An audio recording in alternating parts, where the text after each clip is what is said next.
If you're spending Valentine's Day 2026 going through a divorce or post breakup, you are definitely not alone. I'm right there with you. This is my first Valentine's Day post divorce. And I'm going to tell you exactly how I was able to have a fantastic, swift snapback game after my divorce was finalized. And just a quick little tidbit about Valentine's Day, because if you're like me, I've most of my life I felt like a Valentine's stray. I always feel like a holiday stray. I'm always thinking about the people who don't have a place to go. I'm always thinking about what I would be doing if I just had, unlimited resources. And I've had just, I don't know, the most weird ideas that I would have a big table with a bunch of people who have nowhere to go on the holidays, and we would just have a meal together. Or even on like Thanksgiving, having a big banquet meal out in some of the homeless cities that I used to live by, and just having a really awesome Valentine's Day with a bunch of homeless people. Those are just some of the things that go on in my head because I always think about the holidays and I always think about the people who are feeling alone, feeling by themselves, and it sucks. And the truth is, because I looked it up. 1 in 3 adults feel lonely regularly. 1 in 3 adults. So, however many adults are in your household, there's three of you guys there. Somebody, likelihood statistically, probably has some lonely feelings. And age 18, this is what I thought was shocking. Age 18 to 34 has the highest rates for loneliness. 18 to 34. And I thought about that because I said, that's a really on the younger side age because you're just entering adulthood. You're really just solidifying who you are, who your friends are, who your, spouse or boyfriend, girlfriend, whatever it's going to be. And I would imagine that if they were single, it would, for the most part, be by choice or because they are just maybe, just getting into a relationship or just coming out of a relationship. Um, because we're kind of in this generation where people don't look for their soulmates or they don't look for their partner in life. They kind of just get with whoever's there. They're like, I'll just marry you because we've been together for 5, 6 years and I don't have to start all over. And I can totally understand that because it sounds like a nightmare to have to invest in someone and you tell them all your secrets and they know everything about you and you feel so vulnerable with them. And then it turns around that things don't work out. And then you got to start over and be vulnerable with somebody else. And then you don't even know what that person's going to be like. It's just so much unknown.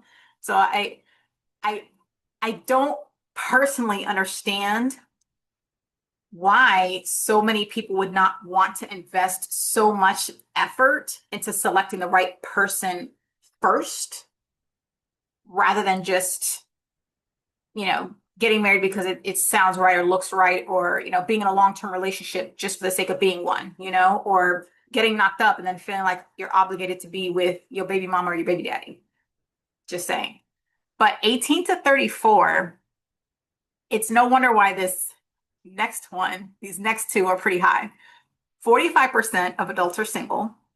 It's really, really high, guys. 45% of us are single. I'm single right now. I'm not in a relationship. 40% are not actively dating. That is me.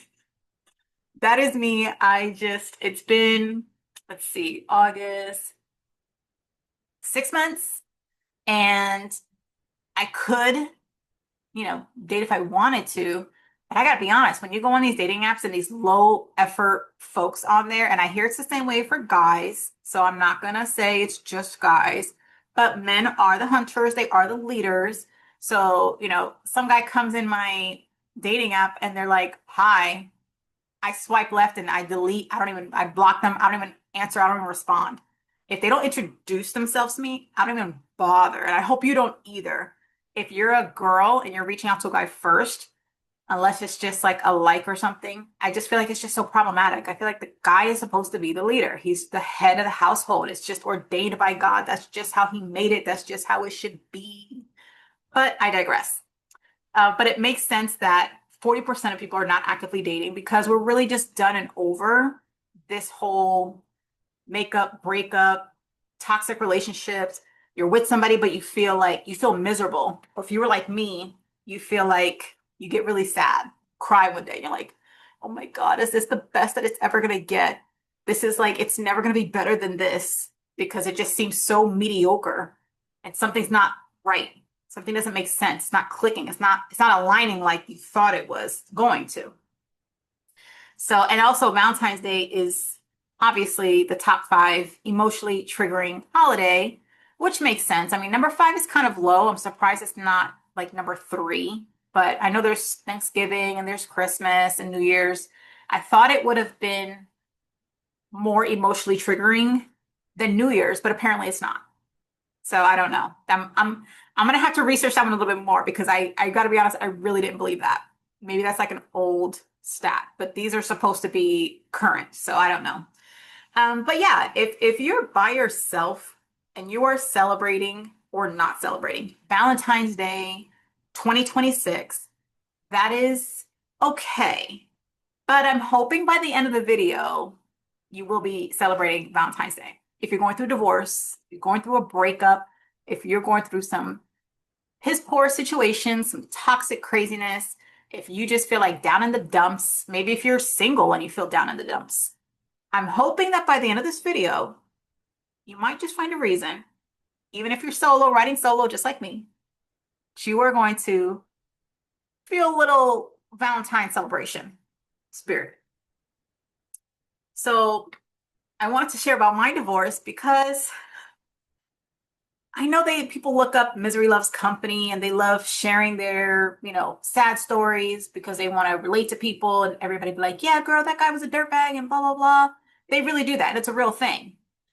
And a lot of, rage bait, of course, on social media, especially around the holidays. I'm hoping I don't see any of those because I spend a lot of time scrolling through my social media and cleaning it out, cleaning out the algorithm. So hopefully I don't get a lot of those this year because they always kind of slip in. But with the holidays coming around, if you're going through a nasty divorce, maybe your divorce is finalized. Maybe you just found out you've been cheated on and you're not divorced yet. Maybe you've just finished, moving out, but you're still kind of in the middle of all of the gunk of the breaking up, but you're kind of still together, but like you're trying to separate your lives and sort things out and figure out finances. And wherever you are in this process, I'm going to tell you exactly what I did so I know it works, what I did to get my snapback game on point. I did not go through any kind of crazy depression. I didn't go through any, how do I say, like a rabbit hole of pain and stress and anxiety that comes with a divorce. Now, full disclosure, especially if you know me already, you know this is my second divorce from a Christian man that ended in some kind of version of some infidelity and nonsense. Not on my part. But I'm saying that because I don't I don't like divorce. I agree with God on this point.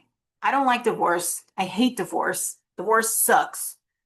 And it would be best if we could do things to be proactive to avoid situations that bring us to getting a divorce, like marrying the wrong people or marrying someone and not holding ourselves accountable to show up the way that we claim we're going to show up as a spouse.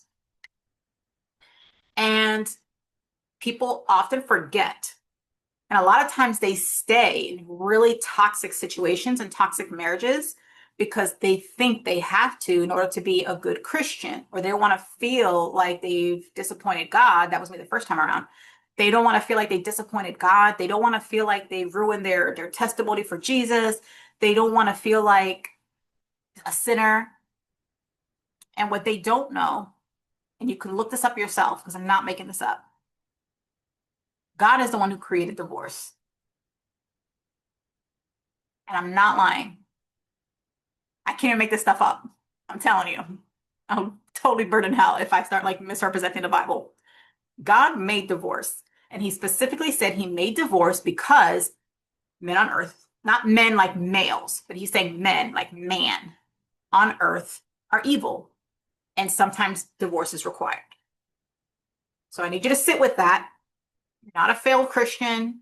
You're not a horrible Christian. God doesn't love you less. Your testimony isn't just tanked and now you're just like, like every other Christian and God's not real and, see, God doesn't care, blah, blah. You can't let all that noise from the outside, especially from the church, especially from religious people, especially from people who don't even believe in God, to come in and make you feel like crap because they don't know the Bible. And I've seen people online that try to come at me saying, divorce is so evil and God hates divorce and we're not supposed to get divorced. And I'm like, God hates divorce, yes. He doesn't want us to get divorced, but he specifically put some criterias in the Bible and made divorce for us because some criterias were met because men are evil. Man have evil ways. We have our sinful natures. Sometimes we do stupid things, like marrying somebody we're not supposed to because we weren't responsible and accountable to ourselves for making proper decisions. That can happen. And we've had to forgive ourselves and move on. And that's okay. But I don't want you to feel like just because you have all this noise from church, religious groups, wherever, that you're any less. You're not less than a person. You're not less than a man. You're not less than a woman. I will say if you are a guy, I'm going to hold you more accountable for the wife that you select because you have more power than women do. I'm going to be careful how I say this because let me explain this before I get some ugly text messages. I'm saying men have more power than women because men are the leaders, men are the hunters. And if you're a Christian guy, you already know that that's your duty to build your family. You have God, you have man, the man, finds himself a wife and builds a family. You don't just go find any old wife. That's ridiculous. You have to find a quality wife. And if you don't put that inner work inside yourself to think, well, what kind of man am I going to be? What am I going to bring to the table? How am I going to best partner with someone else? What does my best assets look like? And what do I lack that I would look for in a partner that's going to help me in certain areas so we can come together and create some kind of fruitful relationship? That is easy. Most people don't do that. And then we get ourselves into trouble. Or you do like I did. And I wanted to make this point. I actually wrote notes down because I wanted to make this point and I did not want to forget. When I met my second husband, I and I think I might have posted this last year or something, but if you don't know this story, and I'm going to be brief with this. When I met my second husband, it was because I had just met some guy online and we had been hanging out and chatting and talking, video chatting, whatever, for a few weeks, like 6 weeks. And, if you know me, I'm not going to be like kissing, rubbing, hugging up on anybody because you ain't my husband. Like, that's just not how I roll. Like, I'm just not like that. Like, that nothing's been earned yet. Like, you're not my boyfriend to hold hands, like, whatever. And it turns out, thank goodness, that the guy ended up being full married and had a whole wife and kids at home. I don't even know how he did it. He was a freaking professional. That's how good he was because nothing he did in his life made me think like, oh, his schedule is weird, timing is off, something is not right. Like none of it made sense at all. He was just a pro. So after that whole ordeal, which by the way, I'm not going to get into it now, but I ended up finding out because his wife called me and I was like, he told me that you've been gone for years. You abandoned the family and you're gone and whatever. And she was like, girl, no, he's downstairs right now cleaning. And I was like, oh, crap. And I know she was telling the truth because I asked him, hey, what are you doing this weekend? He goes, oh, me and the boys are going to be cleaning. And I was like, oh, okay. So when she said, oh, we're cleaning this weekend, I was like, oh, she's telling the truth. And I ended up taking her out country line dancing. And I told her, I'm going to do for you what the women from the infidelities that I've experienced on my end, what they didn't do for me, I'm going to do for you. Because I want to prove to you that not all women are a bunch of dirtbags who are going to try to get your man just to get attention. So I met up with her, took her line dancing. We went out to dinner and I just spoke life into her and just said, hey, if you want to stay with your husband, you want to stay with your man, you do you, blah, blah, blah, whatever. I gave her some resources to try and check out and stuff because that's all you can do because she clearly was going to stay because he was a habitual cheater. But I came home that night and I sat on my couch and I said, Jesus, I ain't doing this. I am not going to be out here in these dating out, meeting these nice guys, and then find out later they got a whole family, and then make me into some mistress or something. Like, oh my goodness, I just dodged a bullet and a half. I just dodged a grenade. Just saying. And I took off of work and I said, God, we're going to bake me a husband. So I wrote out if you're familiar with manifestation and scripting and understanding certain verses in the Bible that explains and teaches how to speak things that are not as though they were, and making sure that you are having your life aligned with God correctly so that you can have good discernment with the type of partner that you should have. So I was like, okay, easy enough. I could do this. And this was like the first year that I had been learning about manifestation. And I was getting pretty good. I mean, there were times where I would say, oh, I want this guy to say that I'm fascinated. He's fascinated by me. And then like an hour later, I'll get a text saying, Eileen, you're just so fascinating. I'm so fascinated by you. And I was like, oh, I got a screenshot and save it. I literally have it on my phone. So if I ever show it. But I was just getting so good with this whole manifestation thing that I said, I need to make me a husband because I'm not going to be dating. I'm not some doorknob. I mean, we said in high school because that's such an old phrase. But I'm not some doorknob. I'm going to be dating everybody and just kind of, be like a Honda Civic. In high school, everybody Honda Civic. Everybody had a Honda Civic. And I wasn't going to be that Me Too girl. That's what I used to say to guys. I am not a Me Too girl. I'll meet you one time. And if you're not, my future possible husband, I will never go on a second date with you, period. That's just how, I roll. And I ended up making that list. And there were so many things on that list that were coming to fruition when I met my ex. I call him the blip. So we're just going to refer to him as blip because he was kind of like Santa Claus. As quickly as he came in the night was as quickly as he's left. So when I was spending time with blip, all these things that were lining up had happened. In fact, the first almost immediately, one of the things I wrote down was he's going to meet me and he's going to know right away. And he's going to say that he wants to lock me down and he doesn't want to give another man a chance to lock me down because he wants to have that opportunity first. And I never told him anything about my list because you never tell anybody like, hey, this is my manifestation list. Here's my scripting list. Here's my manuscript or however you word yours. My vision board, my vision list. You never ever say, oh, here's everything and let them see all that. No, no, no, no. Especially when you just met them. You tell them like years later or something. So immediately, that was one of the things he said early on when we had met. And he said, I want you to come meet my father. I want you to come to Thanksgiving and meet my parents because I think that you're the one. And I was like, well, you better tell God to tell me that because I don't know.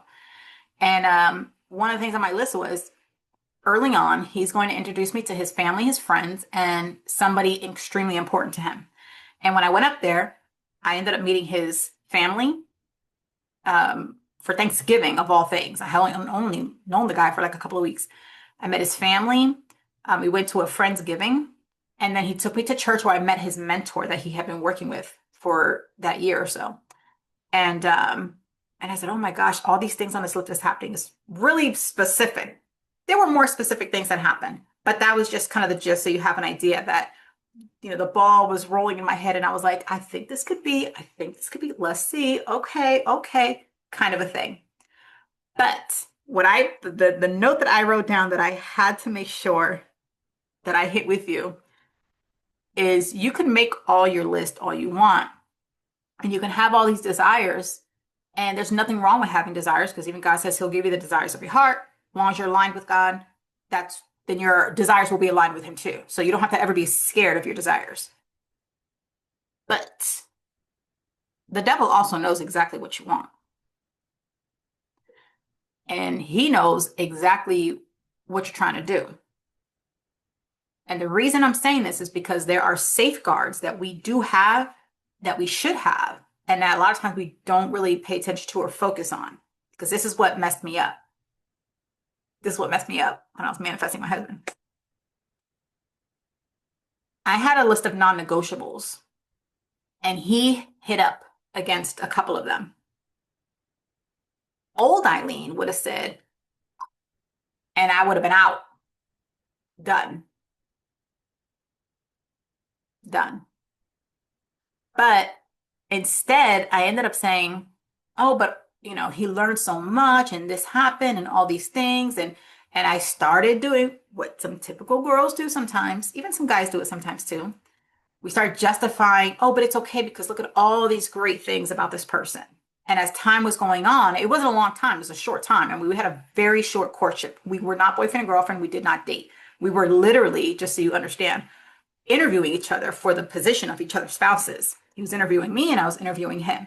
And we were talking like so much on the phone. And we were really just trying to see if our lifelines matched up. Like, I mean, we were just being so thorough. It was such a phenomenal process. Just saying, I don't know why everybody doesn't want to do it. I mean, I know it didn't work out, but it's such a phenomenal process to go through when you are specifically interviewing for the position of somebody's spouse. Because number one, you never have to take a position just because you interview for a position. And number two, you are also interviewing the person too. So you're getting that time to say, listen, I ain't playing, and you're taking a chance on somebody being honest with you and telling you the truth. You're doing that in anything that you do. You're doing that with the job that somebody's offering you. You're doing that with the church that wants you to be one of their members. You're doing that with any club that you join, with any coaching program you join. You're doing that with anybody that you're dating, anybody that you hire to babysit your kids or daycares. You're going to take a chance in so many different areas of your life for so many important aspects of your life. This one just happened to be fun, just saying. And it also happened really, really quickly. I would say it happened within 12 days of me making the list. And I had a little block, and I ended up working with my manifestation coach. And then within 24 hours, I believe it was, that's when I met this guy. So the reason I say this is because if the devil knows exactly what you want and you do not hold yourself accountable for your non-negotiables that are there to safeguard you, they're not there to be picky. They're not there to be, materialistic. They're not there to be a diva or just to be a dirtbag or anything like that. They're there because it's okay for you to have your desires on what you want and what you want in a partner. And it's okay if you meet someone who doesn't meet all of those standards. But then you stop pursuing that person. And most times we don't stop pursuing that person. And that's what gets us into the trouble. So if Satan brings some good looking guy around, he got these great muscles, he got like, what did I used to say? I used to say to everybody, oh man, this guy got the muscles of a Greek god. That's what I used to say. And it was always funny, but it was just true. But the devil knows when you think somebody's attractive, or he knows that they have certain personality traits that's really gonna like grab at you and get your attention. And then all the devil needs to do is attach you to a little something that will distract you long enough to send you down Narnia rabbit hole. And then now the misdirection that the devil gave you has turned into a lifestyle of toxic life, sadness, hamster wheel, depression, settling. We can't do that anymore. I mean, I don't know about you, but I'm too grown. I'm too old to be wanting to settle for what's not for me. And especially learning about biblical manifestation and being everything that God has available for me and learning how to access the higher quality version of myself that God has available for me. I don't want anything less. And I would be very sad and I would be very miserable if I settled for anything less. Now, does that mean that as soon as this stuff started coming out, that I was like, all right, I'm out? No, let me tell you what happened. This is how I protect myself. Immediately after we got married, I said, something happened. Like all my manifestations were happening, happening, happening, happening, happening. Everything he said that he was going to do, he did it. He showed up, everything, doop, boop, check, check, check, check, check, check, everything he said he was going to do. He was doing all this stuff, perfect. And then as soon as we got married, it was like flatline. Or I can, like on the hospital shows, or whatever. Just like that, seriously. And shortly after, I said, something is not right. Something is weird. Something's not clicking. And I was trying to figure out what it was because I was like, I can't take over because he's the man, he's the husband. I don't want to set myself up for failure by taking over the role of being the wife and the husband because that's not what I wanted ever. That's not my thing. I want to be a wife, a mom, a woman. Like, I want to be feminine. That's my jam. I don't like having to play the masculine and the feminine role. That's exhausting and draining. And I said, God, if this guy does not show up, excuse me, I said, God, if this guy is not going to show up as the man he said he was going to be, as he presented himself when we got married and did our vows, I need you to move him out of my life. And soon after, he said, Eileen, I'm moving to another state, another state. And I was like, okay, well, we got to sell the place first and we got to do this and this. All these things had to line up first so that we can move. I said, I'll go with you, but we got to get this stuff. We got to tie up the loose ends on the life out here. And then, then we'll move. No problem.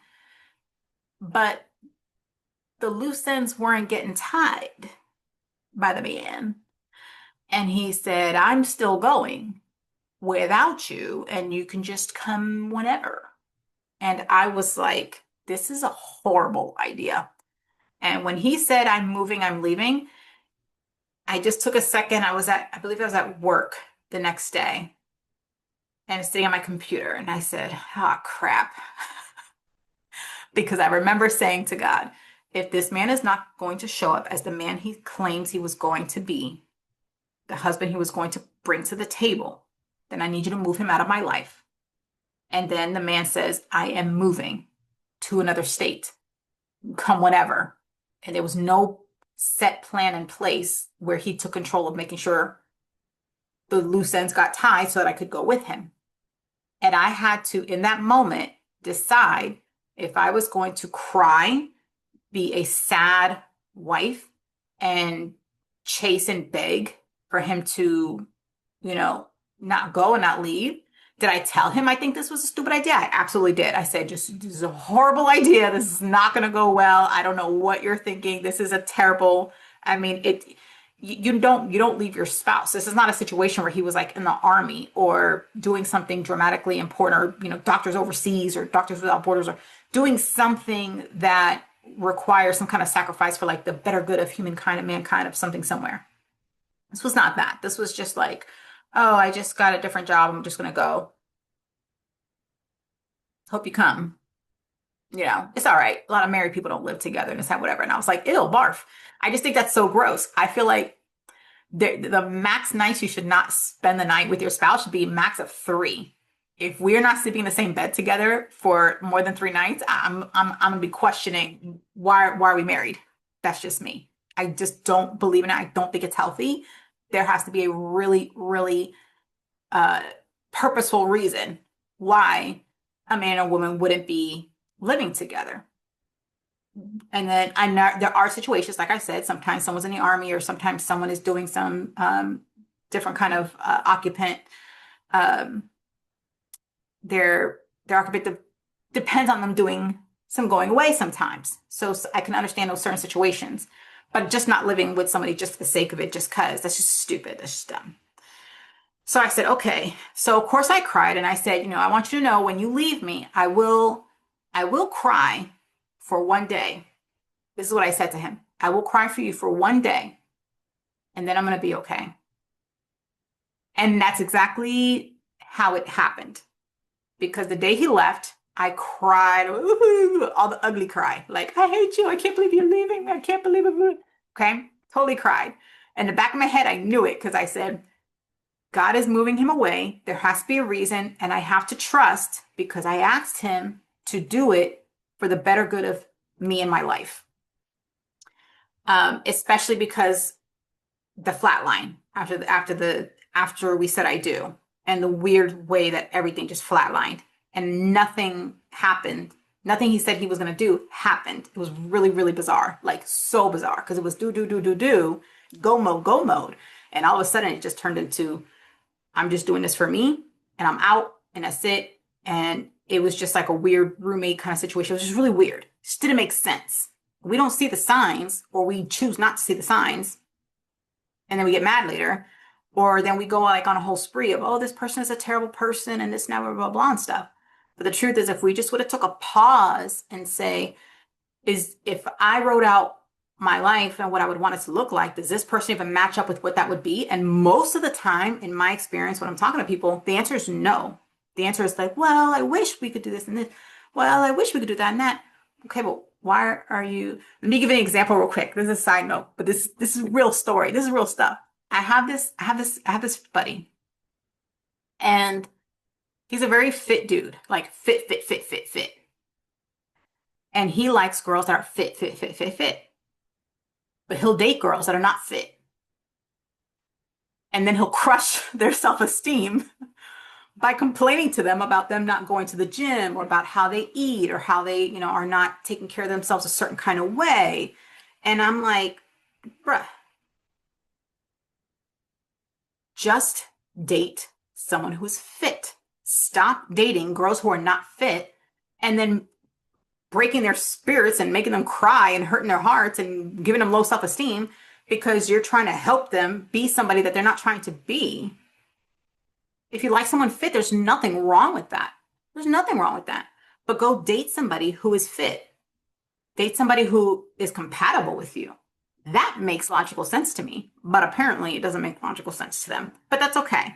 But that's kind of my point is like how we just put ourselves in these situations and then we end up in these toxic relationships or these crappy relationships or this mediocre feeling like we're settling kind of relationships because we're with the wrong person.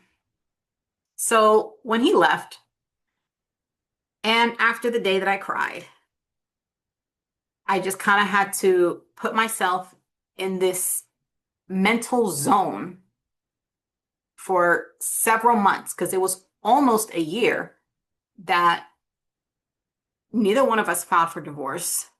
I only saw him one other time, well, twice. One other time when he came to see me, and then one at the end when I went to go see him when everything was said and done.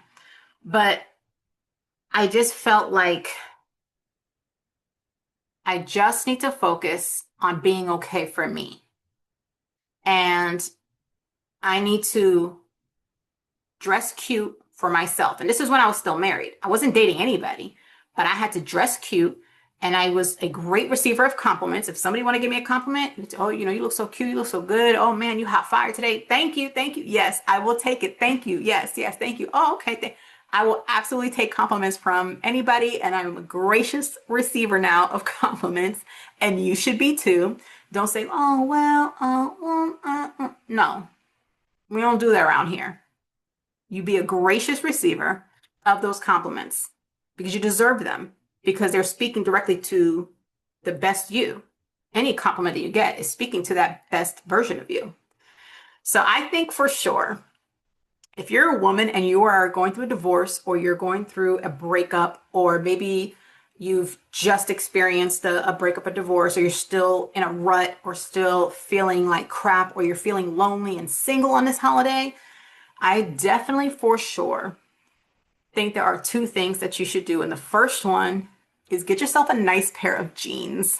I don't care what your jean style is, but I definitely am a firm believer that a woman in a good pair of jeans, your confidence is going to feel great. Your self-esteem is going to get boosted. I don't know why. I don't know why jeans are just so magical that way.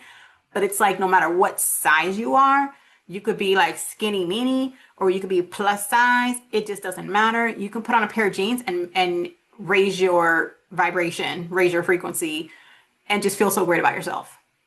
Just saying, get just that one cute outfit just to give you a little, and it works. And then you just go out, go to the mall. Truthfully, I would say go somewhere. And I learned this from Alicia Bradley.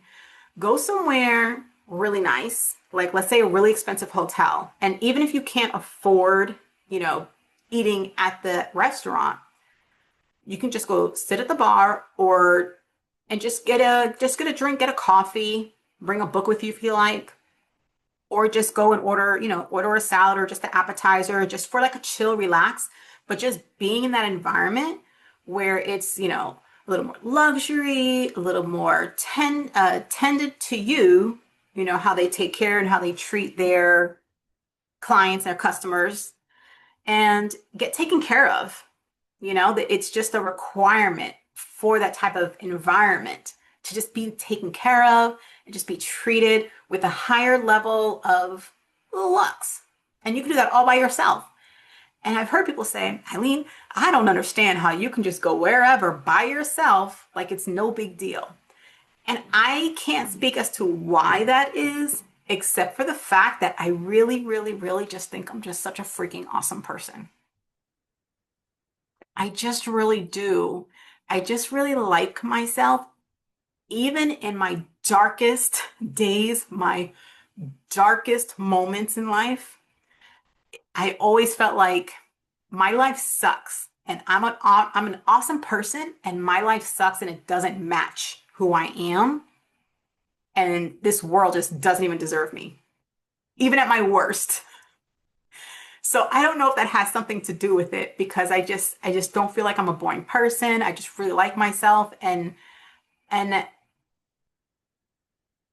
just think if you tried it and you just give yourself that sense of high self-worth, like, listen, I'm okay with being single because there's so many people that wish they could have somebody like me, but they're just not qualified to be with somebody like me. That's just the facts. And if you speak stuff like that into your life, you're definitely going to raise your vibration. You're definitely going to raise your self-confidence and your self-concept. And that's really important because when you do that, you're going to be less likely to settle for these, booty whack, dusty bums out there who are not walking in their leadership role as a man, you know? And if you're a dude, you're not going to settle for these girls who just want to be a princess laid up and do absolutely nothing with themselves. And they just want you to just do everything and not be a partnership with you in bringing fruit to the world.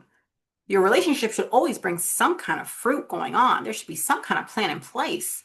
You shouldn't be stagnant. I just think that's such just like a ugly representation of the Bible to just be dating around and no fruit be coming from that relationship whatsoever. It just doesn't make sense to me. It just feels like, it just does.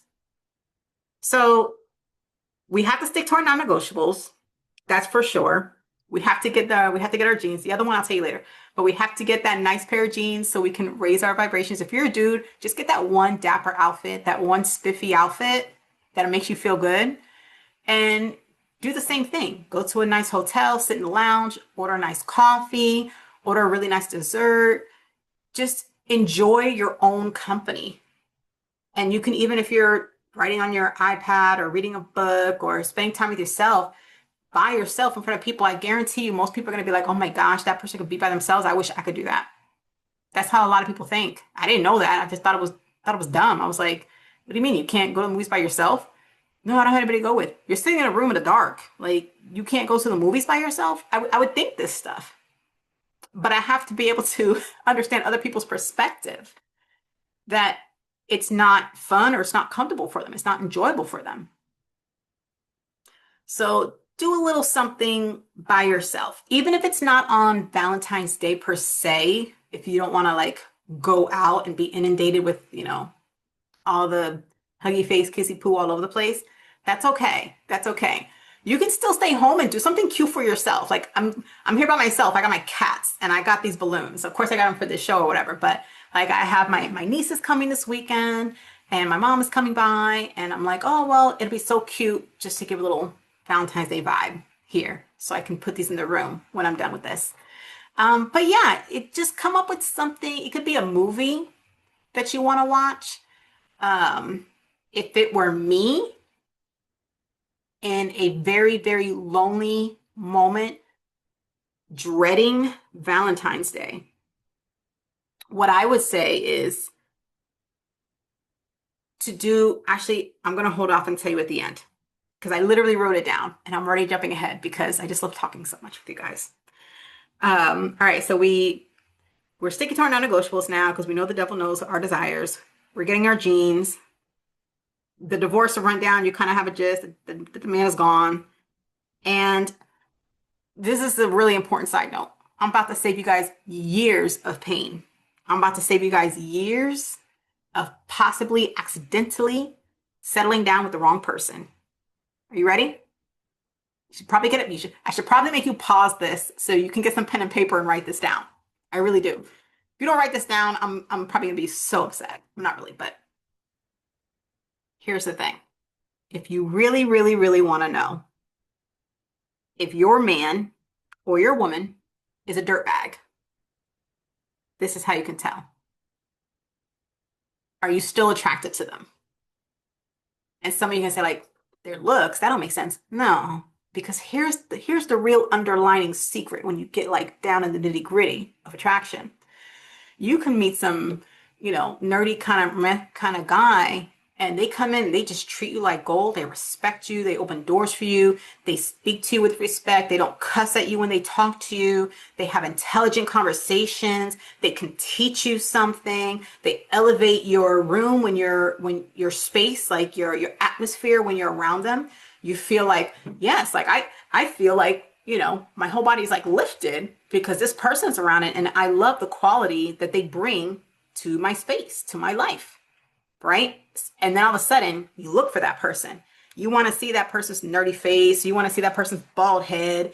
You want to see that person's little, little belly or something, whatever it is about that person, you look for that person to show up in that room, wherever it's at, church or work or wherever you are. So it looks are great because you want to be attracted to that person, but it's both. It's that person's character and integrity, the way they treat, the way they talk, the way they speak, all of those things with the looks, and it comes together and it's just hot fire, right? But if you're with someone and they look hot, like when you met them, you're like, oh yeah, they're hot, yeah, they're so good looking, oh my gosh, they're fine, blah blah blah. And then if, a few months in or a month in or 6 months in or whatever, and all of a sudden you're like, mm, mm, mm. You're just used to them. Yeah, that's my person. Yeah, yeah, that's my person. But you ain't really like attracted to them. That's because they're not attracting you to them magnetically because it's not aligned. You're not being magnetized to them because their behavior, the way they treat you, the way they talk, the way they live their life, it's no longer attractive. It's not just about looks. So that guy who was hot before, you might be like, whatever. There's a lot of hot guys in the world, like whatever. And it's true, there are a lot of hot guys in the world. Some of them suck and some of them don't. So that's how you know if you're with somebody now or you were with someone, you just to think, were you really like attracted to them or did they just kind of become blah because the relationship was so stale, not matching, not aligned, not magnetic, no fruit, no purpose. It just felt you were just together just because you just met someone and y'all clicked and liked the same movies and binged the same shows. That's how you know. And it's not because they're a dirtbag because they're a bad person. It just means for you, they are not a match for you. They are not a match for you. So they're a dirtbag for you, but for somebody else, they could be the prize. Just like another guy for someone else is a dirtbag, but with you, they're a prize. because their value and what they bring to the table and who they are aligns with who you are, your value, what you bring to the table, and it just matches up in a great partnership with some fruit, with some purpose. And then it makes sense, you know? So that's why we have to like stick to those non-negotiables because we can't let those red flags just kind of take over our life. Let me see. Now I gotta catch up on my notes here. Oh, okay, okay. So I wanted to talk about how I ran my snapback game during the divorce time, literally around that month, because it was in August and the divorce was quick because, we had this agreement and I said, listen, if you were going to go do God knows what with some women before you even get on a dating app, before you meet any other girl, before you do anything that is going to defile our marital bed, you must divorce me. Now, did I think that was going to happen? No. Did I think he was going to go up there and just start, throwing his pick all over the place? No and yes, because that makes more sense. And sure enough, once I had a feeling, because the same thing happened in my first marriage, where the girlfriend asked my ex-husband to divorce me, and because the separation was just like lingering, just this messy situationships. Oh, situationships. Don't ever be in a situationship. For the love of God, please don't ever be in a situationship. Just say no. It's like saying no to drugs. Just don't do it. Um, so when his new girl said, "Oh, you need to go down and divorce your wife so we can go be together." This was the same woman who was sleeping in the same bed with a married man who was telling me how she reads the Bible with my husband and goes to church with my husband, but she's having sex with my husband. So that was really like, you can't make this stuff up. I mean, I could tell you because I had a whole conversation with her and everything though. But anywho, um, when all of that happened, when everything that was going down around that time frame before the divorce was final, I went to go see him because I was like, I need to understand exactly what happened so I can have that clarity and that peace and just, keep it pushing. So I did, and that book got closed and that was done, and I flew back and I just sat on my sofa and I felt two things. One, God had said to listen to, well, let me say it this way. I plopped down on my sofa with my cute little bodysuit on because of course I went there looking cute. I'm not an idiot. Like I just came back and I just plopped down on my sofa and then I was like, God sent me John Legend. It's a real talk. All my Christian friends hate when I say this because they're very religiousy and they think that this is like terrible. And I'm telling you that it's not. This is real, real, real. God sent me John Legend, this song, Stay With You. And he had me listening to, oh, I have my Alexa going on right now. Okay. Okay, that was my Alexa. Um, he had me listen to the song Stay With You from John Legend. And he had me sleep with it on repeat with my little sleep headphones, very low, and it just looped the same song. I will stay with you. I will stay with you. I will stay with you. And it was just such a beautiful moment because I had already felt like, oh my gosh, like my first husband was a Christian and he's all like, oh, Eileen, you're not being Christian enough, blah, blah, blah, blah. And meanwhile, like he ended up leaving, divorced me and he got a girlfriend and stuff. Um, and then the same thing almost happens like with this dude because with my husband, he was going to church, reading the Bible. He was all about God. Like he doesn't curse, he doesn't drink. We didn't have sex before we got married. Like all these like awesome like bullet points that a lot of guys, I don't want to say not a lot of guys, because there are a decent amount of guys that have a certain level of virtue where they're not going to drink, they're not going to cuss, they're not going to do drugs. They want to not have sex before they get married, as difficult as it is, but it just means they're more intentional about like finding their spouse and stuff. So it was really, in my mind, I was like, okay, this is it. I'm in to win it. We done, we good. And this marriage is going to last. We're going to have kids, you know, all of the things. And then for him to leave, it was like, oh my gosh. I remember in old Eileen used to have this really sad thought that would loop in her mind that everybody leaves, everybody leaves, everybody leaves. And this would have been the perfect time for that to come back had I not done so much inner work prior to even meeting this guy. I spent a year, spent thousands of hours on YouTube and doing personal development courses and really just like deep diving into learning about biblical manifestation and getting my new identity, new Eileen, separated from old Eileen, which I have successfully done. So when all this stuff happened, I wasn't like in this like depression hole of, disgustingness, which most people in a relationship, it's worse than a death because a death is finite and there's nothing you can do about it. So you have to learn how to cope and deal and move forward in life. But when you're going through a breakup or divorce, there's the part of you that is tugging back and forth. Can we work it out? Can we not? We shouldn't work it out, but we should try. But we don't want to fail, but we don't want to be those people. And you kind of have this tug of war of leaving or going, and you don't want to give up and you don't want to feel like a failure. I mean, there's just so many, especially if you have kids, you don't want to have all these emotions.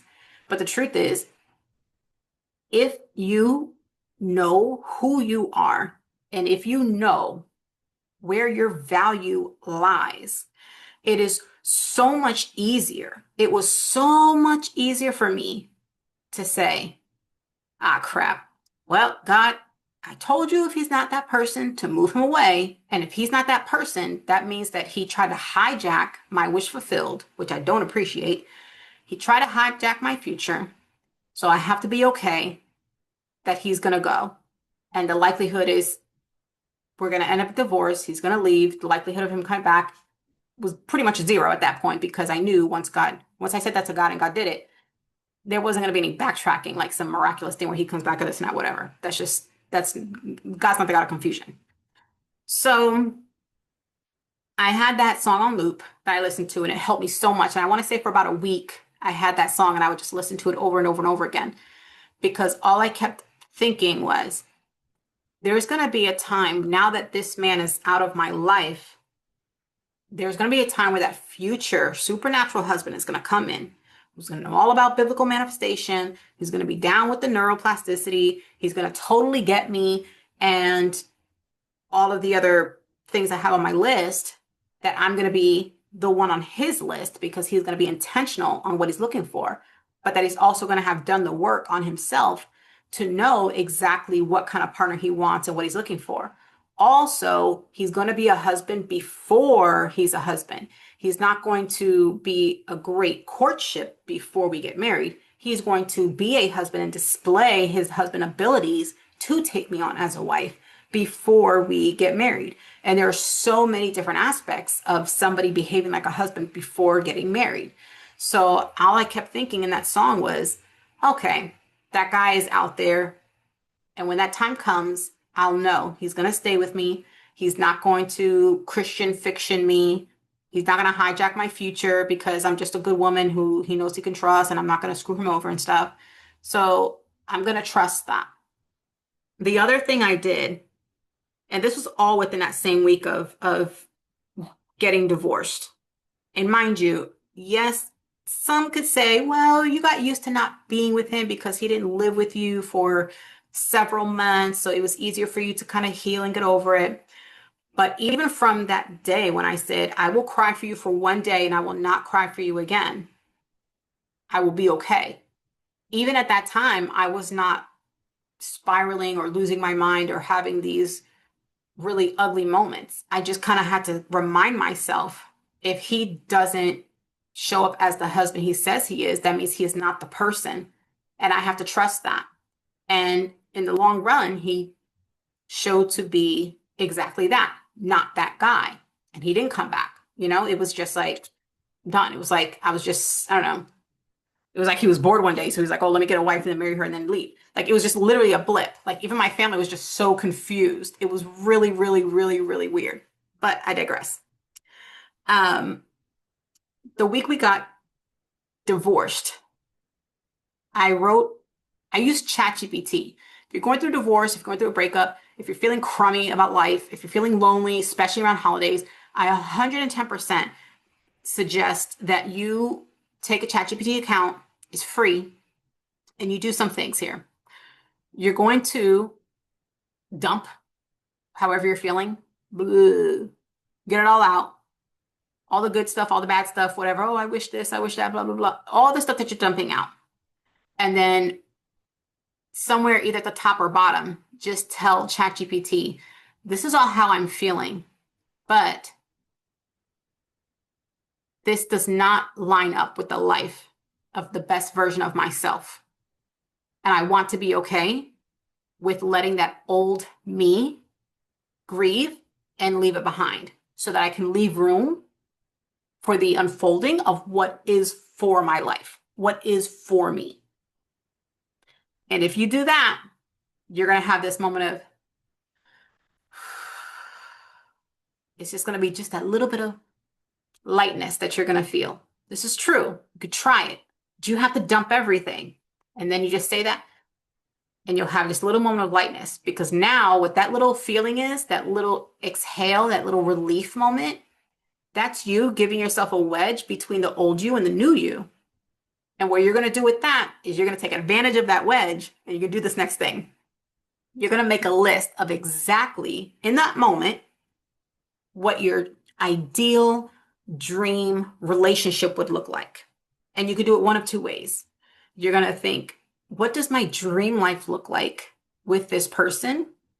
And what does that person treat me like? What do they do? How are they with me? What kind of hobbies do they have? What kind of interests do they have? What kind of languages do they speak? What kind of food are they interested in? You're going to really just kind of like create this, Frankenstein guy or girl, and you're going to put that person in your ChatGPT and let it kind of create this list for you. Now, does this mean you're going to go out tomorrow and manifest this perfect person? You're going to show up like a robot? No, that's not why we're doing this, but you have to roll with me. I'm getting there. You're going to do that because it's going to show you some contrast between the old you and what you settled for and what relationship you got yourself into with the kind of person you got yourself into versus your ideal situation and the kind of person that you want to be with and how they treat you and how you're more compatible with this future version that that you haven't met yet, that you're not dating yet. And then you're going to ask ChatGPT a couple things. You could say, what do I need to do to raise my quality to be this version of person in this life? And some people might say, you ain't got to change. You ain't got to do nothing. That's fine. You ain't got to change. Because guess what happens if you don't change? You don't change. You make the same exact decisions and you end up with this crap decisions that you keep having over here. So yeah, feel free to not change all you want and you just stay over here. Because everyone is you pushed out. Everyone is your mirror. And if you are with this person, it's because there's a version of you that settled for this, that thought it was okay. So if you want to have this higher quality person who treats you better, who's more compatible with you, who likes to do the same hobbies that you like to do, who likes to eat the same things that you like to eat, who likes to watch the same shows you want to watch, who likes to travel to the same type of places you want to go to, then you need to figure out, am I that person? Am I that person now?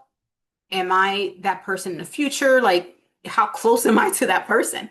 Maybe it's something that you want to aspire to, but you're not there right now. But then guess what? You got some work to do, child. I got work to do. I'm purposely not dating because there are things where I'm like, oh, my supernatural husband is going to have some blah, blah, blah. And I need to make sure that I have some experience and that I have some, like, whether it's like take classes or learning or whatever the case is, that I'm a little bit more equipped to do some of these things. And, like for dancing, for one, I used to love taking dance classes and I haven't taken them in a while because I made a conscious decision that I didn't want to go to dance class, because I want to go with when the time is ready, when I'm ready to meet someone. Not that I'm going to meet them in that dance class, but when I'm ready to meet someone, then I'll take some classes so I can be a better quality dancer so that I can attract someone who's a better quality dancer. But I don't want to date anybody right now. So right now I don't care about learning how to dance today. Right now I'm doing other stuff, learning some languages, working on some business things, and tending to other areas of my life. So when you're ChatGPT and you're asking what are things that I can do to get to this level, it'll give you a list of some things, and then you'll end up doing like this, taking some language classes, learning an instrument, learning a hobby or interest, getting more educated in whatever it is, finance and business, or if you want to have kids, you'll start researching more about parenthood, whatever that life looks like for you, you'll start to gravitate towards learning and becoming and embodying that future identity. So that way you don't make decisions from this crappy identity, dating crappy people, being in crappy relationships, getting stuck in crappy marriages. No, we don't want to think from this version of ourselves. We want to grieve that life. I'm so sorry. Bye. And then we want to say, how do I get here? This is where it's at. This is where the highest quality version of me is. And let me remind you, for those who haven't heard me say it before, the best form of worship to God is becoming your highest quality self. Because if you are so focused on aspiring to be the highest quality version of yourself, you are going to have no qualms with your alignment with God, because your alignment with God is just always going to feel on point or better, because you're always going to be getting more aligned with God, closer and closer and closer. You're going to be able to manifest a lot more miracles, not for the sake of manifesting miracles, but just because you're going to become more supernatural, because now you're more aligned with God and what he's teaching you and what he wants you to do and how you're supposed to be living out a supernatural life in a physical world. So yes, you will be able to do more miracles. You're going to be closer to something that's more fruitful in the physical world. So it's not just going to be existing anymore. You are going to be able to have this supernatural version of you living out this physical experience in a way that is fruitful, that makes you feel more like yourself, that has you valuing yourself at the point that if you break up, you're like, I mean, we're not aligned, no offense, but I would rather you find whoever you're meant to be with and not hijack my wish fulfilled. I don't want anybody ever to hijack my wish fulfilled. Okay. And I just think of it this way. Somewhere out there, and this is also why I'm like not just dating just for the sake of dating. Somewhere out there is my future supernatural husband. And he's going to be so happy and he's just going to feel so good and just so respected that he knows that I respected him before I even knew he existed. Even though I know he exists, but you know what I mean? Like I didn't even know him. I didn't know who he was or when that time was going to happen, And I know for the guy, I don't even want to tell you the kind of guy I'm manifesting. Y'all think like, Eileen, that's not existent. That's not real. Well, listen, I've manifested so many things. So I'm not going to say anything is impossible, because with God, nothing is impossible. And if God gives me the power to do the same thing that he does, because he says, Jesus said, you're going to be able to do what I do and more. So we should be able to have some dominion on this earth. And if you don't, you need to change your Bible and you need to change your pastor. You need to change your church. Just saying. That's just a little tidbit there, though. Don't get me in trouble, though. Actually, I really don't care, because I know I'm right. But when you are in this new identity here and you're making decisions from this identity here, you're not going to settle for what your value. You're not going to settle for less than what you know your value is at in that moment.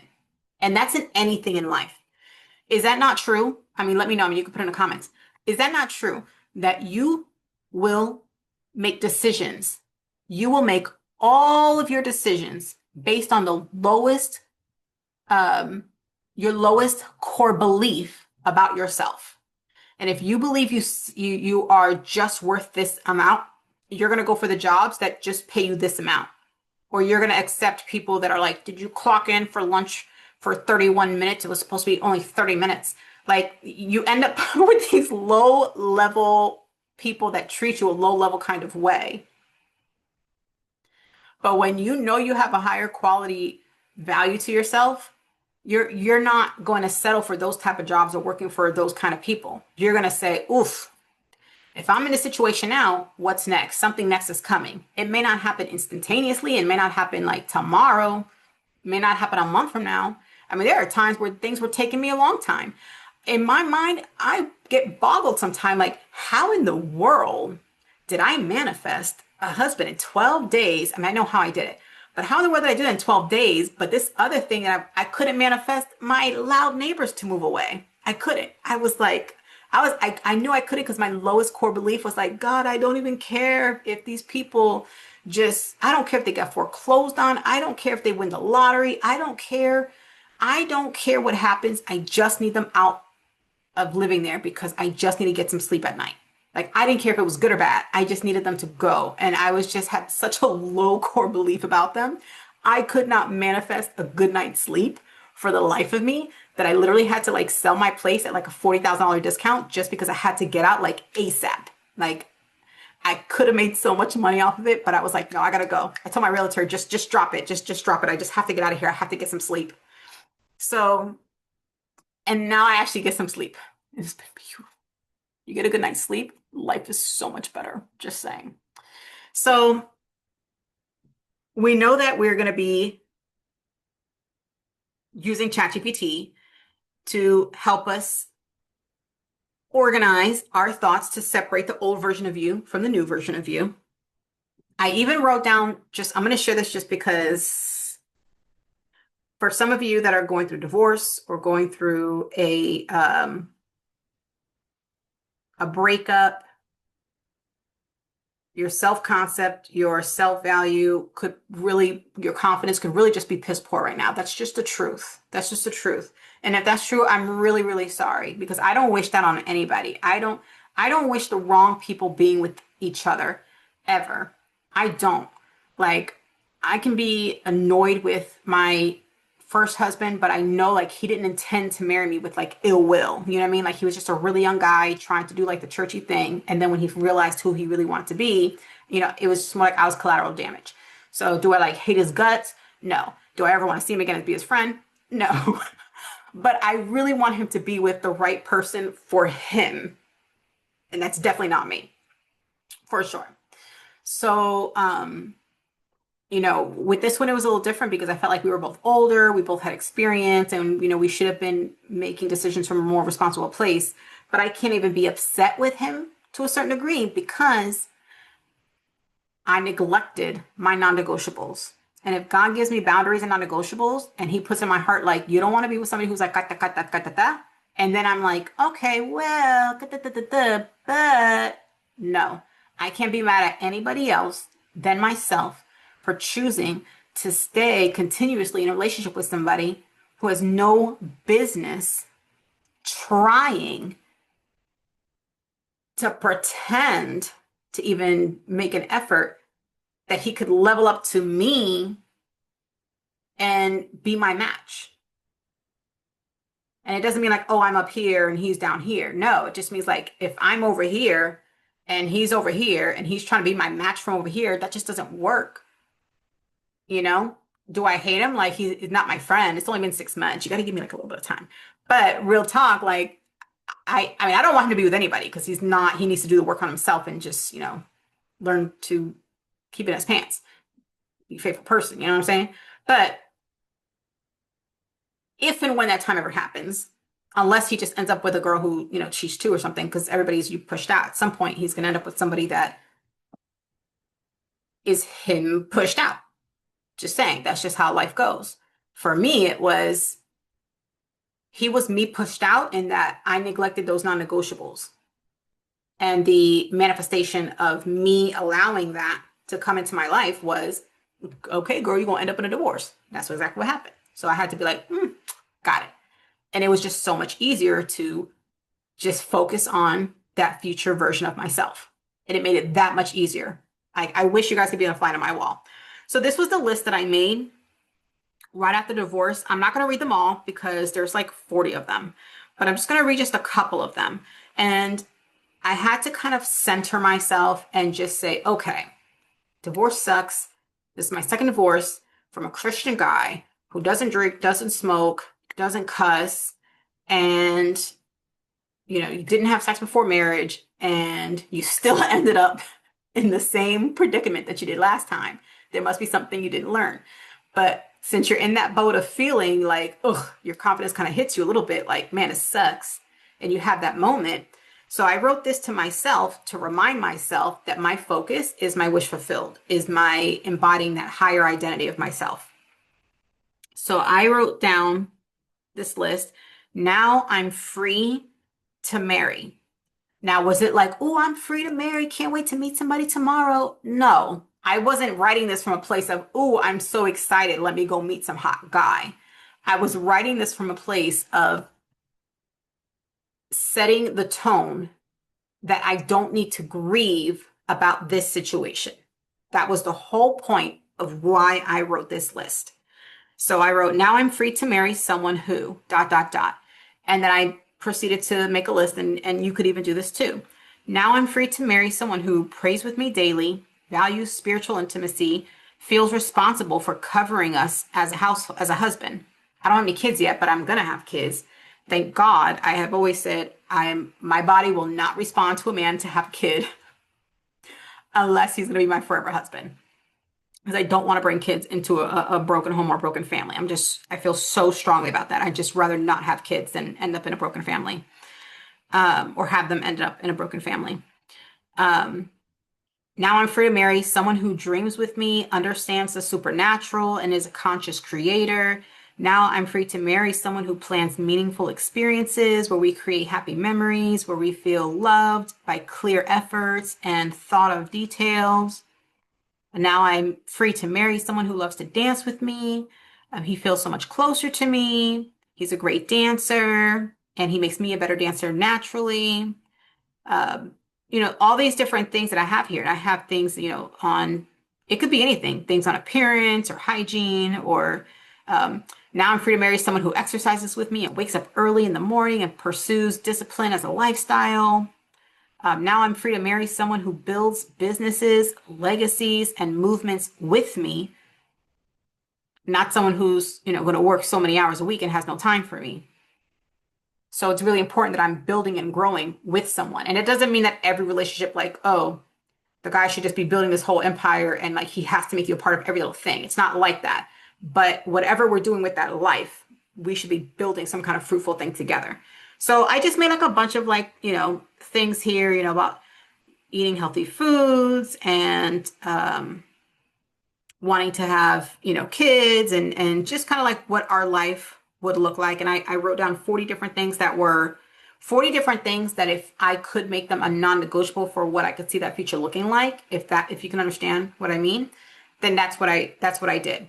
So I just wrote these 40 things of what my desire of what that life would look like. Kind of like if you were scripting or visualizing what that would be and how that would sound, and using all your senses, what you would, taste, smell, hear, all of those different things. Now, one thing I did do in the beginning was I wrote, now I'm free to marry. And I did that because it's not like I was excited to get a divorce, but putting the phrase, now I'm free to marry, it was able to, on a neurological level, let me know that I'm not trapped in this whole conglomerate mess, that someone was trying to scam me into. Now I'm free to marry. Let my brain know, let me create these synapses in my mind, in my brain, to solidify the fact that I am not attached to this person. This person is not my spouse. I don't belong to him. He doesn't belong to me. I am free to allow the person who is supposed to come in, that's not going to hit up against those non-negotiables, to come in and take me on as his wife and me take me on as the husband, and not hijack my wish fulfilled, because we would actually both be each other's wish fulfilled. So that's what I did in the beginning. Now I'm free too. And I could tell that my core beliefs were getting elevated. And when those changes were coming in my state, in my person, in my feelings, and my emotions, because I ended up changing them from now I'm free to marry, and I changed them to Let me see if I can find them here. I am so grateful, my supernatural husband, dot, dot, dot.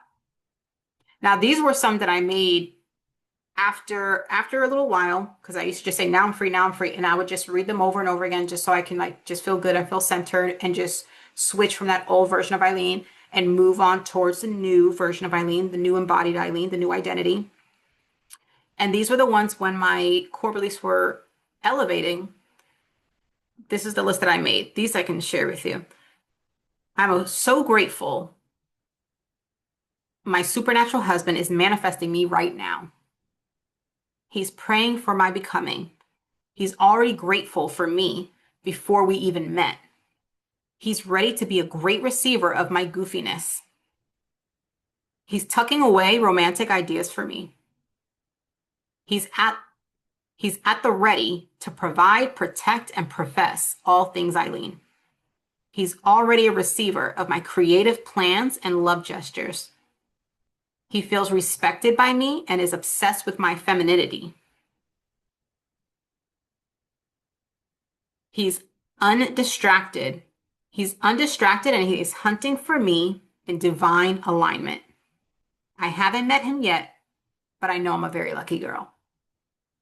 Now, the reason why people might be like, dang, I you went through two divorces. I can't believe you still believe in love. I can't believe that you would even try again or want to get married again, especially in this like climate, in this society, all these things.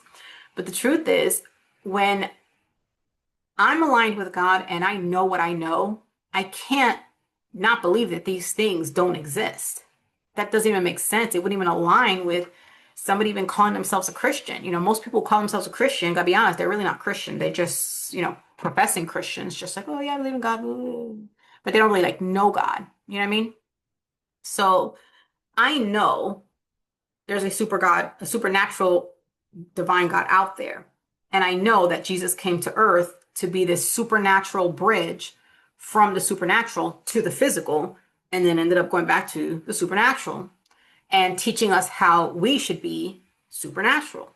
That's what he came here to do. He was teaching us all these things about having dominion over our mind, how to perform miracles, how to manifest, when we should be meditating. He literally taught us all these things about telling us how energy was leaving his body. Like there's just so many things in the Bible that the devil does such a perfect job at distorting and misdirecting and like turning it into like new agey stuff by just adding a couple little trinkets of like things that are just absolutely, erroneous and real or erroneous and fake. And it distracts people from what actually is real. But I know that there is that supernatural husband for me. And I know that I'm a lucky girl. And I know out there, he's like, holy crap, like I'm a lucky guy. Like, I cannot believe I get to wake up with this girl. Like, I gotta lock this girl down. Like, I'm just so happy. I love her so much. I mean, obviously, he'd be waking up next to me after we got married, but you catch my drift. So, I went from now I'm free to marry to I am so grateful as if it already happened. And if you've done any research on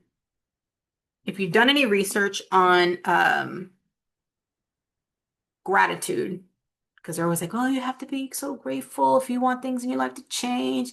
And then they teach you all this horrible ways to give gratitude that don't align with you, that you don't even believe. And it's just so terrible. If I would have wrote this list the week that I got divorced, I wouldn't have believed any of it because I would have been like, yeah, I'm grateful for my supernatural husband, even though like this husband, it just would have been too close, too messy. But for me to say now I'm free, it was able to put that wedge, put that space, and give me some real life, physical, mental real estate to get myself in that transition mode. And that's exactly what it did because I went from now I'm free to marry to I'm so grateful for my supernatural husband.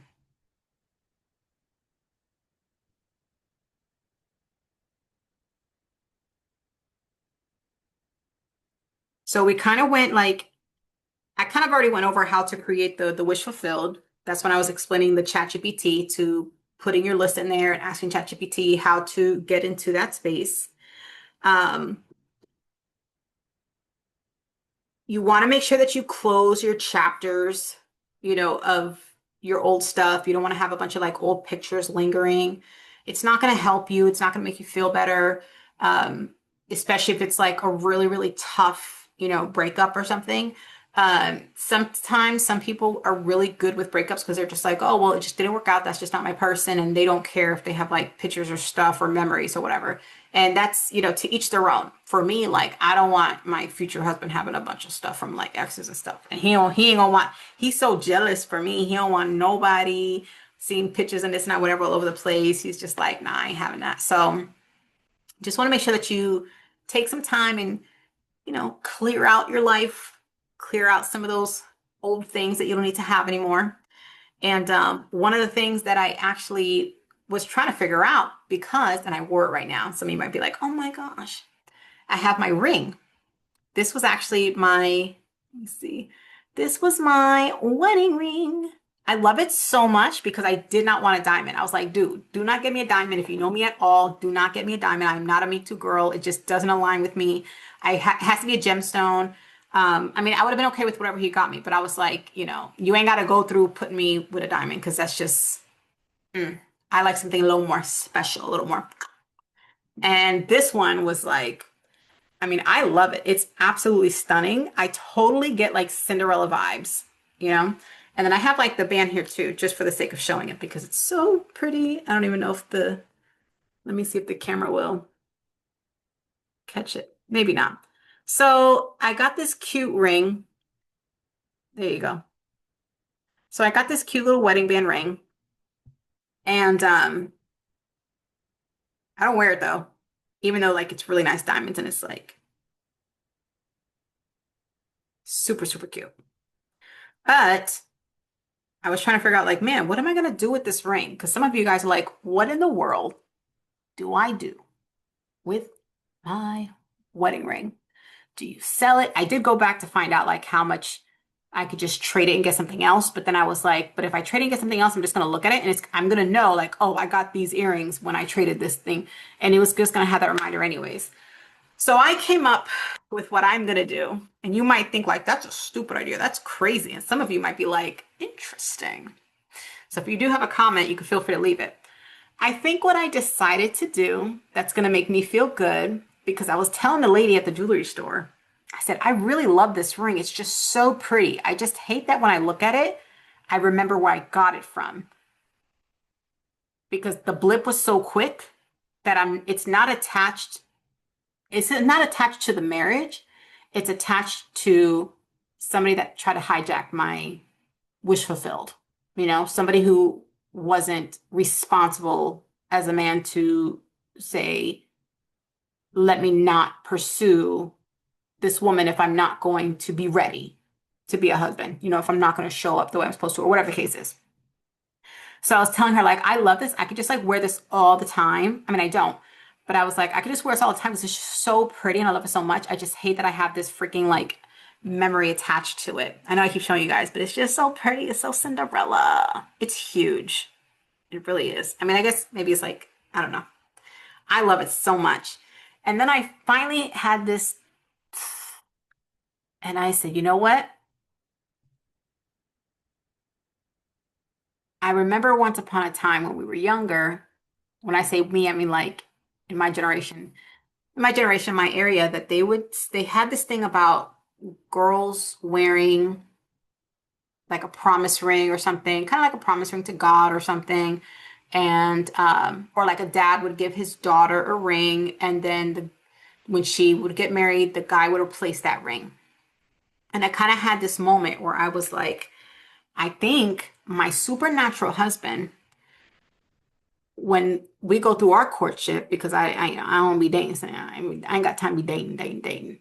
When we go through our courtship, however long that is, or however many months, um, when the time comes where he's ready, where we are both ready to solidify this fruit that we're about to create, I think I would give this to him when he replaces it, if that makes sense. So when he gives me my forever ring, then this would be me acknowledging that and giving it to him and then just letting him do whatever. Like, I think at that point, I probably won't care if he like, I don't know, does whatever with it. I have no idea. I have zero idea, but I gotta say, I really love the idea of when I get my new wedding ring, that this goes to him, kind of like he's taking it and doing whatever because he's gonna be the head of the household.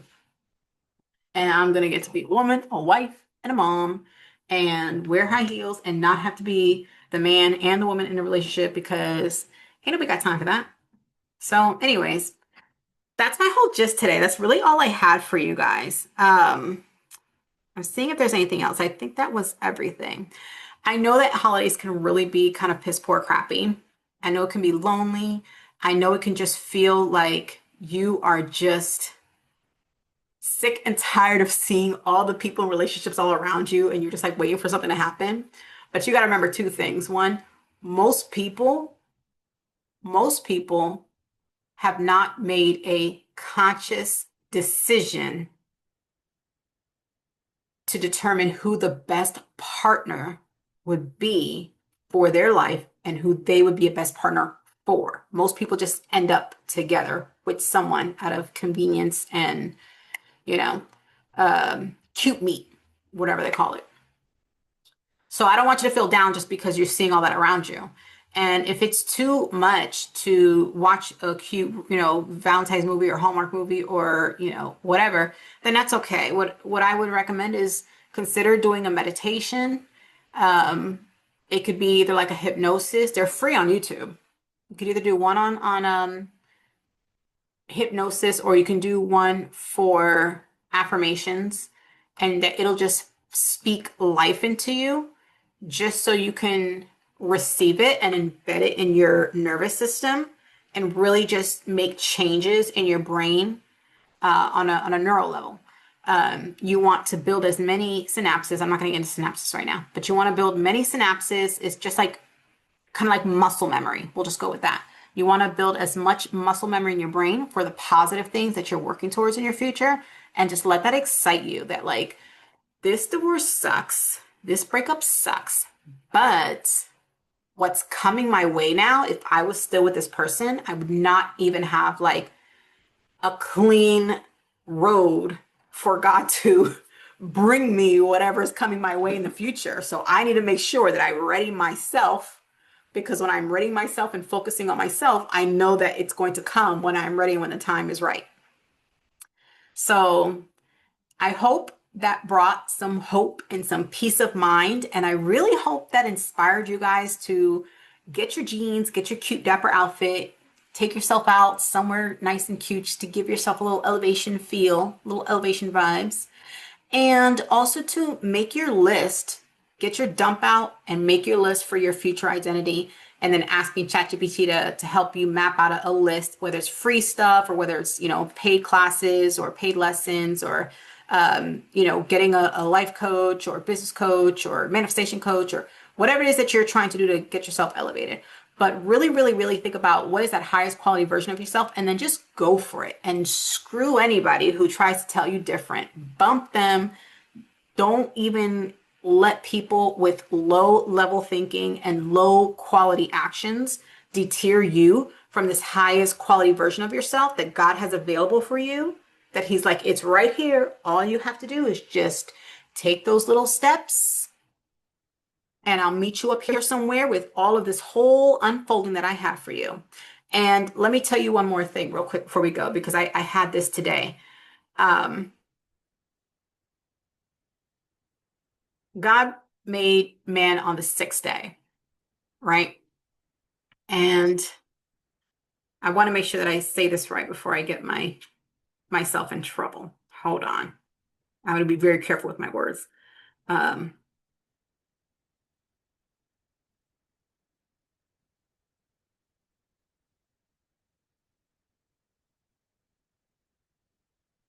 okay. So God made, oh, wait a minute.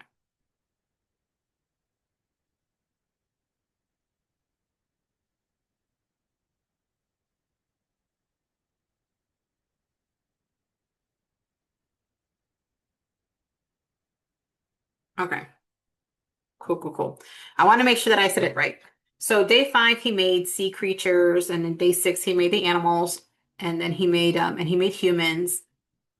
So I just wanted to make sure I clarified this, just because I want you to understand this.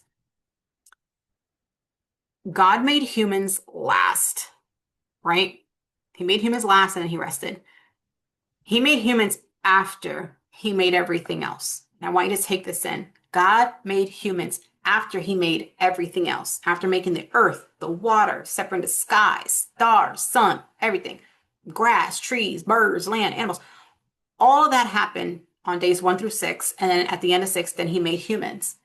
God made humans after he made everything that we would need to be successful in life.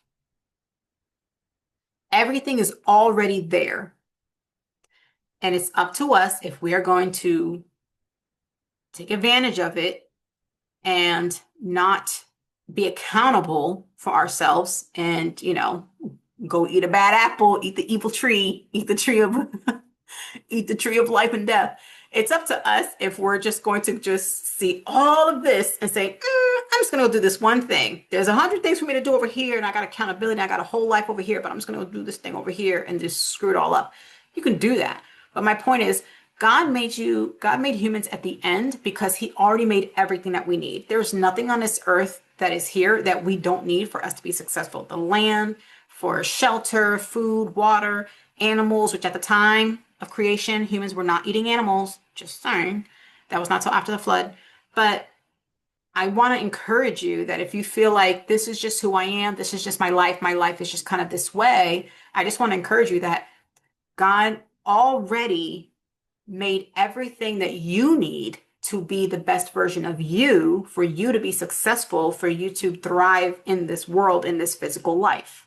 So it's up to you for you to say, I'm not going to eat the fruit of good and evil because I need to be taught a lesson. You don't be one of those people that says, oh man, sometimes I just gotta learn the hard way. I'm just one of those people who like to learn the hard way. I only learn the hard way. I've heard people say that before, and I'm like, you like to learn by experience. That's such a shame. And recently they came and said, I really got to stop learning through experience. I got to stop being like that because it's not working for me. I don't like it. And I was like, oh, funny. This person had like an aha moment because before they were just like, yeah, whatever. I just like to learn by experience. So I'm telling you, you don't need to learn by experience by going to eat the fruit of the tree of good and evil when you already have everything you need to be successful in this physical life. So lean into the supernatural self, lean into looking for the future, lean into how you're going to embody and become that future version of you, and lean into acknowledging and agreeing that you want to become that higher quality version of you. And you want to think from that perspective and not the perspective of the old you that was getting you into some crappy relationships, making you feel like, trash. That's not what we need in our life.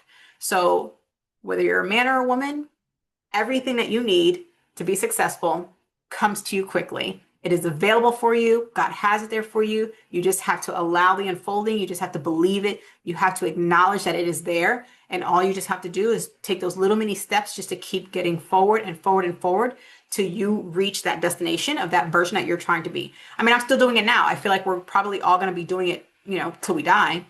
But we're always going to be wanting to better ourselves, wanting to reach that new version of life that we can have. I mean, imagine the kind of people that you're around right now that got you in this relationship with this kind of person. Imagine being in rooms where these type of people just don't exist in. They don't last. They get found out quick and they're gone.